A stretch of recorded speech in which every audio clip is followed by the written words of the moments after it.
insya Allah ya. Persiapannya ini kan lagi ini ya tempat karena kita maunya semua tetap menjalankan protokol kesehatan, nggak ada yang melanggar. Intinya doakan yang terbaik lah. Kemarin aku juga sedih lah kalau dia masih sakit kan. Cuman yang sekarang kita pikirin adalah setelah dia sehat, semoga ini bisa lancar. Kita doakan semuanya berjalan. Alhamdulillah Bunda udah sembuh, Aurel sembuh, sekeluarga sembuh. Itu yang kita tunggu kabarnya. Orang tua aku juga lagi berobat di sana. Jadi kalau lagi berobat, jadi kalau misalnya kena kerumunan atau apa, malah bahaya. Jadi, alhamdulillah udah bisa beraktivitas, udah doain semoga sembuhnya total ya. Tapi memang pasca COVID itu perasaan yang nggak enak adalah saat kita lagi namanya tuh memang pasca COVID kayak ngerasa capek, ngerasa gampang sesek, terus kayak badan nggak enak, susah tidur gitu. Itu sih yang rasain. 3 minggu kemarin nggak kerja, nggak apa. Terus ini ngurusin ini itu sekarang juga jadinya yang penting dibawa happy sih, jangan dibawa stres karena kalau udah stres dikit langsung imun kita kan juga support, doa itu selalu kita berikan. Yang penting pasti namanya orang mau halal, cobaannya banyak, pasti ada aja permasalahannya. Yang penting bagaimana mereka tetap kuat, ini dilancarkan, sesuatu yang baik kan harusnya bisa berjalan dengan baik juga gitu. Intinya ya sama-sama bisa saling mensupport, sama-sama saling bisa ya namanya begini pasti semua kan juga lagi sibuk ngurus ini nanti juga ada pasti hal-hal yang gimana harus sama-sama apa ya, sama-sama saling mengerti lah. Insya Allah aku dengar kabar dari Aurel sih Mimi doakan dan semoga bisa hadir ya. Dengan senang hati masa orang tua suruh bantu ngurus nggak mau, insya Allah. Sorry, insya Allah. Iya namanya juga anak sulung ya. Ya kan artinya kita membutuhkan effort yang lebih besar lah karena ini kan 2 keluarga. Sama sepertinya juga dialami oleh keluarga yang lain yang mungkin juga terkendala karena memang perpisahan. Tapi kan di sini ada banyak hati yang mesti dijaga, dirawat, juga jangan sampai menyakitkan, jangan sampai nggak memberikan kenyamanan. Jadi ya, saya serahkan semuanya. Gusti Allah nanti atur bagaimana saya ikut. Itu semua dikembalikan aja ke Mas Anang ya. Mas Anang kan yang lebih banyak tahu lah untuk urusan ini sama anak-anak. Nanti pokoknya apapun saya hanya minta Gusti Allah untuk bisa disertakan dalam apapun yang sedang anak saya upayakan ini, tapi tetap saya hormati juga, dilihat nanti bagaimana ya. Pokoknya apapun yang sudah diatur Gusti Allah, anginnya nanti mau bergerak kemana, semesta mau mengatur apa, udah saya ikutin. Tunggu anaknya aja atau tunggu miminya, mungkin kan sekarang udah mau semuanya juga udah baik-baik aja gitu. Jadi nggak mau juga nanti ada berita-berita yang bikin panas-panasin lagi, nggak mau. Intinya semua sekarang baik-baik aja, semua aman-aman aja. Cuman kan sekarang ini COVID ya. Jadi COVID pandemi itu nggak bisa semua orang gampang bisa ketemu, gampang bisa gimana. Kan bisa, sekarang punya teknologi. Nanti ada saatnya aku ketemu. Iya benar-benar. Kemarin aku juga sedih lah kalau dia masih sakit kan. Cuman yang sekarang kita pikirin adalah setelah dia sehat, semoga ini bisa lancar. Kita doakan semuanya berjalan. Alhamdulillah Bunda udah sembuh, Aurel sembuh, sekeluarga sembuh. Itu yang kita tunggu kabarnya. Insya Allah ya.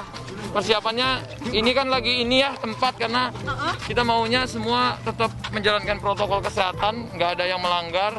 Intinya doakan yang terbaik. Hadirkan Ananda Aurel.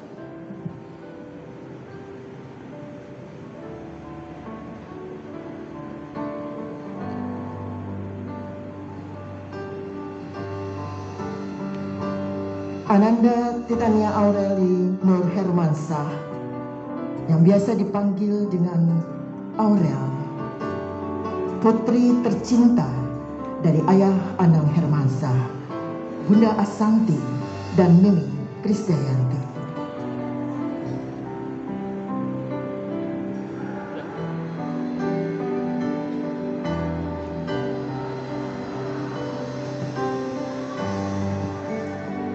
dengan didampingi oleh adik tercinta Arsy Hermansyah. Atta, wanita yang tengah berjalan ke arahmu adalah Titania Aurelie Nur Hermansyah yang biasa dipanggil dengan Aurel. Dia bukan wanita sempurna. Dia tidak secantik Siti Aisyah. Dia tidak sesabar Siti Hajar. Dan dia juga tidak setangguh Siti Khadijah. Tapi dia adalah wanita yang akan engkau lamar. Dan Aurel, laki-laki yang berdiri tegak menunggumu adalah Muhammad At-Tamimi. Dia juga bukan laki-laki sempurna. Dia tidak setampan Nabi Yusuf. Dia tidak sesabar Nabi Ayub. Dan juga tidak segagah Nabi Ibrahim. Tapi mungkin dia berniat untuk dapat meminangmu. Boleh kita mendengar apakah Bapak Anang Hermansyah mohon izin, apakah boleh Atta mengungkapkan langsung lamarannya secara pribadi? Mohon izin. Boleh nggak ya? Nggak ada yang ngomong. Boleh nggak ini kira-kira? Oh boleh. Boleh. Dipersilakan Atta.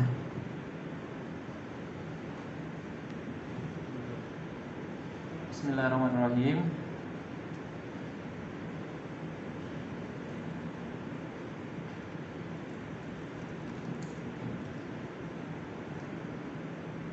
Saya Muhammad At-Tamimi Halilintar kesini untuk bertemu keluarga dari Aurel Hermansyah,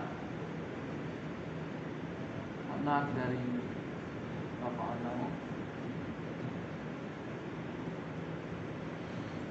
Bu Arsanti, dan Ibu tadi.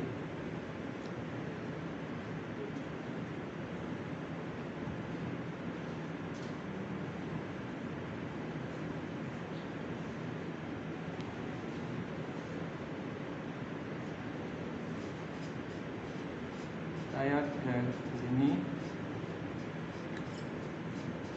bersama warga saya yang bisa hadir untuk melamar anak dari Pipi, Bunda dan Mimi.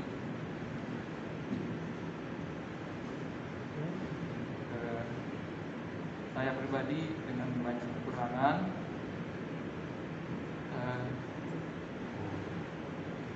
dengan banyak ketidaksiapan juga, tapi dari hati yang terdalam, tulus, dari semoga lamaran saya diterima dengan Bismillahirrahmanirrahim. Diberikan karangan bunga. Terima kasih. Namun dipersilakan Atta dan Aurel untuk duduk. Lagi. Okay. Masih ada 10 contekan dari saya. Nahkoda melawan gelombang, berlayar di laut dalam. Semenjak adik ikhlas dipinang, cinta abang bertambah dalam. Boleh dong kita berikan tepuk tangan yang meriah untuk Atta dan Aurel. Mohon kepada Atta dan Aurel untuk dapat maju ke depan, untuk dapat menyematkan cincin pertunangan. Kami persilakan.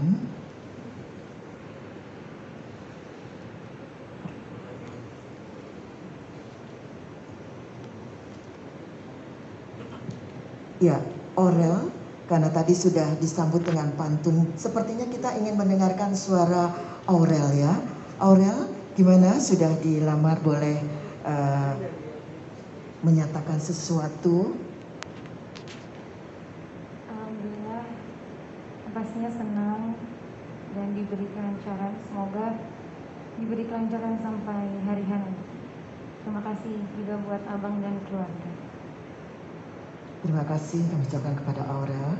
Kami persilakan terlebih dahulu kepada Atta untuk dapat menyematkan cincin pertunangan di jari manis tangan kiri kekasih hati.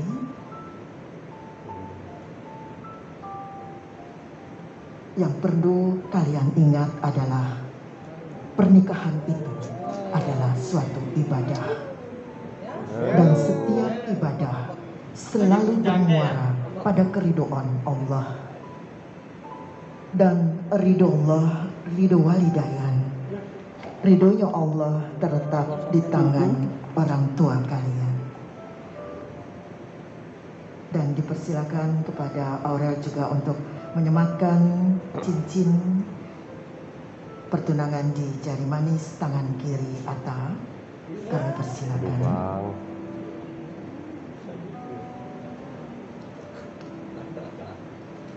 Kita berikan tepuk tangan, boleh diabadikan dan boleh diperlihatkan cincinnya kepada tim foto untuk jadi kenangan yang terindah untuk kalian berdua.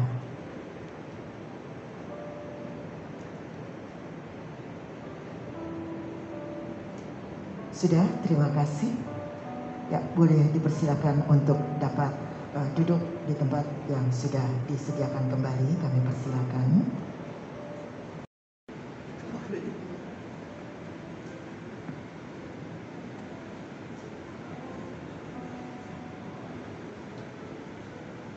Juga kami persilakan kepada Mimi Krisdayanti juga untuk dapat diabadikan bersama.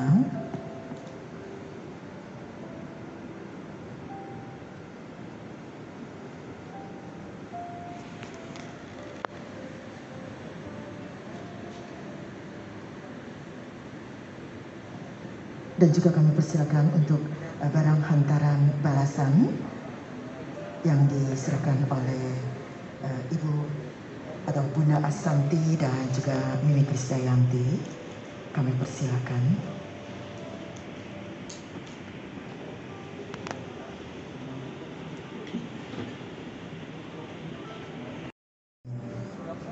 Dua insan yang insya Allah nanti dipersatukan oleh Allah Subhanahu wa Ta'ala atas akhirnya setelah rangkaian cukup panjang melibatkan kedua belah pihak keluarga, saling berkenalan, silaturahmi, dan perasaannya senang banget ya. Kamu gimana perasaannya?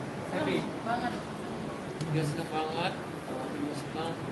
Ngerasa ini berkah dari Allah di bulan ini. Mas Atta tadi sempat hampir menitikkan air mata, itu seperti apa? Iyalah, namanya aku ini salah satu dream momennya aku, salah satu yang paling apa ya, aku nggak nyangka aku tiba-tiba sekarang udah mau melamar anak orang gitu. Dia menikahi juga kan? Dia menikahi anak orang, dan pikir sama orang tua aku juga di sana yang lagi sakit. Aduh, campur aduk, aku bahagia, masih sedih, masih gundah gulana, jadi serba-serbi lah aku. Jadi aku gak kuat gitu menahan bagaimana hatiku tuh kayak bergejolak, tapi setelah lamarannya diterima, selesai, dan happy banget. Dan terus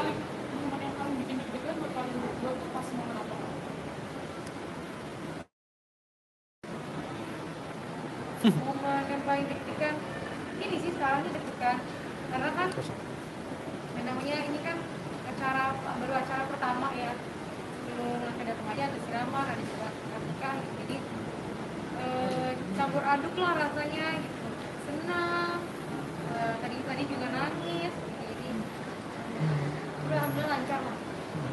iya tadi kalau pada lihat juga aku selalu megang handphone tuh, aku selalu berkabar gitu, fotoin keadaan di sini gitu, karena aku sama orang tua LDR nih udah hampir 1,5 tahun aku nggak ketemu langsung, jadi kalau video call kan nggak mungkin, jadi tadi aku fotoin kirimin chat kita adik-adikku di sana, karena memang dream aku tuh dari dulu pengen nikahan tuh kan, ada 11 adikku semua, ada orang tuaku gitu, jadi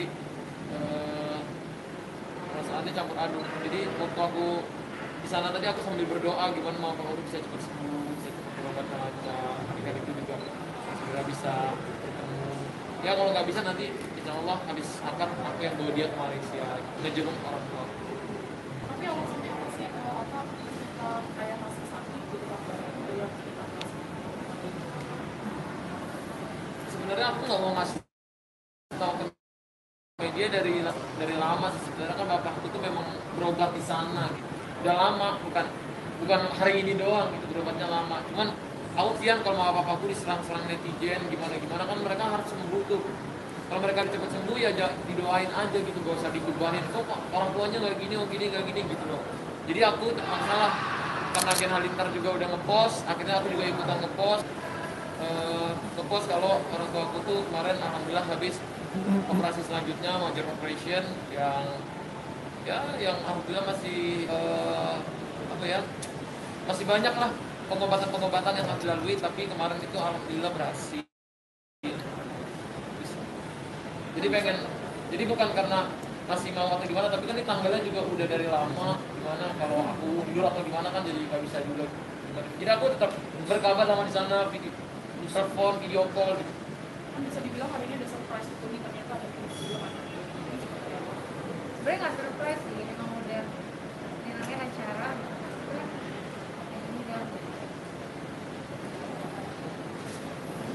Anak mohon maaf mungkin sebelumnya kalau boleh tahu ayah memang sakit apa? Lebih baik dirahasiain seperti jadi doa soalnya kalau di dan pasti ayah tuh nggak boleh kemana-mana, maksudnya nggak boleh terlalu ke orang-orang, dia harus fokus ke orang. Ayah sama ibu dulu sakit. Ayah, terutama ayah. Kalau ibu tuh memang dari dulu dia di perutnya harus ada yang dioperasi, jadi saya rutin ke sana. Karena punya anaknya banyak. Nah cuman kalau ayah itu yang biasanya rutin di sana, makanya aku banyak berdoa kalau ayah di sana.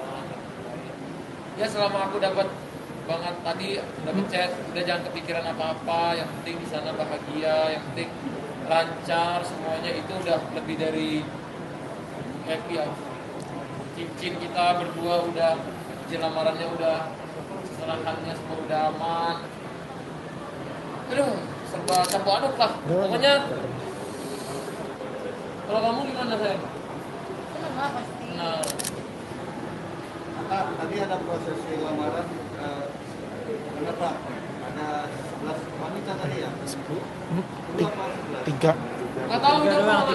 3 doang yang nongol. 3 doang yang nongol. Itu kayaknya dari nggak tahu dari IO-nya, WO-nya ataupun dari kreatif dari RCTI-nya, aku nggak tahu. Tapi lucu juga gitu di awal. Tapi aku udah tahu sih mana yang kamu mana yang enggak. Oh yang cewek itu. Iya. Tapi biasanya emang kalau di lamaran kan gitu. Emang ada Bukan, gitu? iya. Iya. Ini bukan. Oh, Bukan. iya. Ini bukan nanti baru yang baru yang benerannya ada. Maaf, aku nggak tahu. Baru pertama kali di lamaran, pertama kali. Oke. Bikin dong. Lo aku nggak hafal soalnya bacanya ada pada-padanya. Dia tuh kelihatan banget grogi dari apalagi aku baru tahu dia tuh ternyata semalam baru tidur jam 3 pagi. Makanya kenapa? Gak bisa tidur, kepikiran. Nggak bisa tidur, nggak bisa makan. Iya, dia tadi pas di sini baru kita makan, aku tanya kamu udah makan belum? Dia ternyata belum makan dari tadi pagi, nggak mau makan. Katanya nggak nafsu makan. Atau kayak deg-degan aja gitu ya. Deg-degan Jadi ya? pas ada satu suap, udah gitu, udah selesai. Deg-degan banget. Iya. Sampai aku tidur dari malam nggak sendiri. Aku ajak adikku semua tidur di sana. Karena ini momen pertama ya dalam hidupku dan Dan yang kamu tunggu-tunggu kan? iya, dan bersejarah banget itu di hidup aku juga. Jadi campur aduk lah. Terganggu sekali kan masalah privasinya kan yang diserang sekarang ini, terlebih lagi oleh keluarganya Felicia Tisu ini kan ponakan kami ya, katakanlah ponakan kami ini bisa jadi bahan bulian di media sosial karena unggahan-unggahan atau statement dari ibunda dari Felicia Tisu yang memojokkan seakan-akan ponakan kami ini seperti apa. Keluarga besar Nadia seperti kami ini nggak percaya begitu-gituan ya, nggak pentingnya pelet-pelet apa segala itu, karena kita udah modern gitu loh. Dan banyak juga om-om paman-pamannya Nadia ini sudah jadi dosen, sudah profesor, sudah doktor gitu. Bahkan wawancara ini pun kenapa saya dipercaya oleh keluarganya Nadia, karena memang mereka tidak biasa dengan mekanisme seperti ini gitu loh. Seperti di wawancara TV atau apa. Mereka adalah orang-orang akademisi ya, yang memang benar-benar sehari-harinya sibuk dengan pendidikan gitu. Jadi mereka tidak masuk ke ranah ini. Bahkan tadi pagi pun saya ditelepon ya memang sudah cukup lah Bang Firdaus untuk mengkonter itu, memberikan penjelasan agar keluarga kita tidak disepelekan oleh keluarganya Felicia Tissue, itu aja sih. Saya hanya mengkonter aja, sudah cukup, dan saya juga tidak akan. Istilah ghosting itu kan istilah baru ya, yang sekarang lagi ngetrend. Saya nggak ikuti itu. Saya nggak ikuti itu.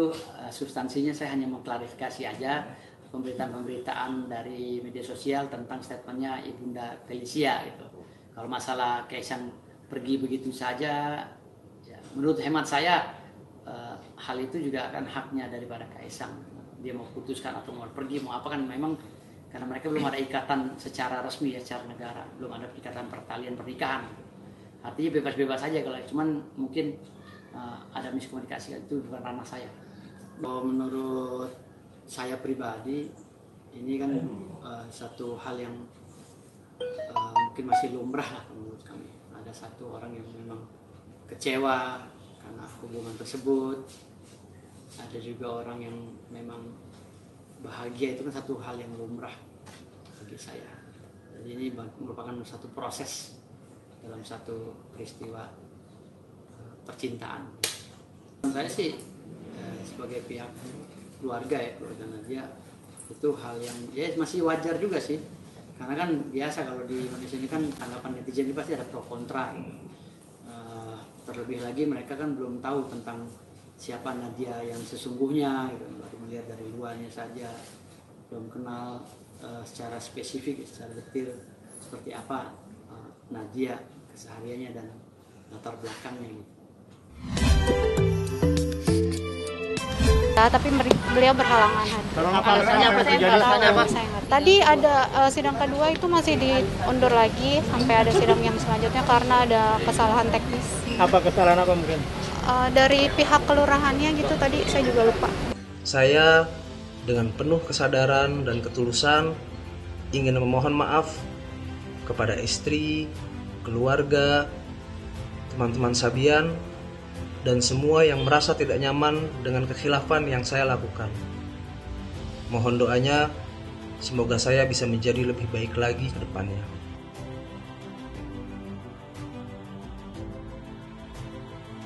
Ya, memang benar ada hubungan,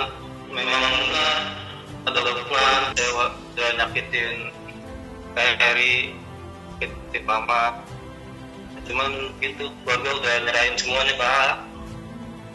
Putusannya ada di dia semua deh. Udah. Sampai sekarang pun saya memaafkan dia. Soalnya kan Heri yang dalemin dari nol, dari susah, dari stroke, Sabian dibentuk, dicari ya jalan baiknya gimana. Pokoknya hubungan kita tetap baik-baik aja kok. Kami masih komunikasi dengan baik kok, apalagi dalam mengurus anak. Ya mungkin karena masih sayang sama gak mau sakit. Semuanya juga pengen supaya masalahnya cepat selesai, supaya mama sama bapak tenang. Jadi kemarin pertemuan ini sebenarnya tidak begitu banyak membahas secara materi, cuman dia minta waktu lagi seminggu dikarenakan ada beberapa sertifikat yang belum ketemu. Kemarin ada seseorang yang datang kepada kita, tapi dia memperlihatkan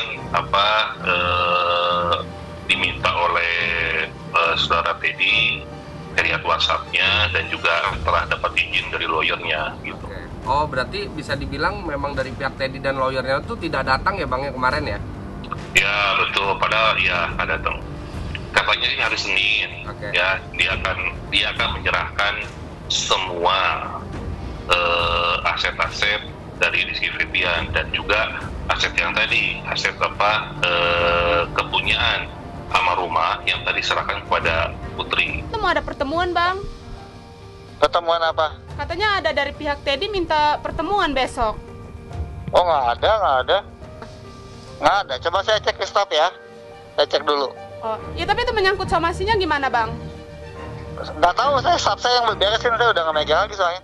Terlepas daripada dia minta waktu minggu depan, ya sesuai dengan surat kita 14 hari yang jatuh tempo pada tanggal 1 Maret, tidak untuk kemungkinan kita ini besok atau lusa mau melakukan langkah hukum. Jelas dong, kalau kita udah mengambil langkah hukum, kita nggak main-main. Intinya saya pengen kelarin ini semua, asalkan kelarin dulu hak yang saya minta. Setelah itu please tolong jangan ganggu kehidupan saya ketika udah punya hak semuanya. Yang penting saya hak waris anak udah seneng gitu. Kalau saya sih dari dulu nggak minta ke orang-orang, itu prinsip saya gitu. Jadi kayak Karnisa yang kecil tidur sudah mulai tenang, nggak seperti hari pertama, hari kedua. Jadi sekarang tidurnya udah istirahatnya sudah mulai tenang, terus sudah bisa beraktivitas sekolah. Meskipun secara pribadi juga saya nggak bisa tahu bahwa bagaimana perasaan dia. Ya kayak tiap malam gitu kalau saya masuk kamar kan saya ngelingok saya tidur dulu sama anak yang perempuan kan, saya temenin dia. Artinya saya lihat gitu, oh tidurnya tenang. Waktu malam pertama, malam kedua sih memang saya lihat aduh miris juga gitu loh. Artinya tidur dalam keadaan tegang gitu kan, tapi sekarang alhamdulillah udah mulai tenang gitu. Mudah-mudahan semuanya akan baik-baik aja. Rasa kehilangan kita hilang gitu, kita merasa kehilangan, tapi bahwa ternyata rasa cinta kasih sayang dari almarhumah selama ini itu yang membuat juga kita jadi kuat. Bahwa ternyata banyak amalan-amalan beliau yang oke, ini kita mesti jalanin gitu loh. Gitu, ini terusin aja.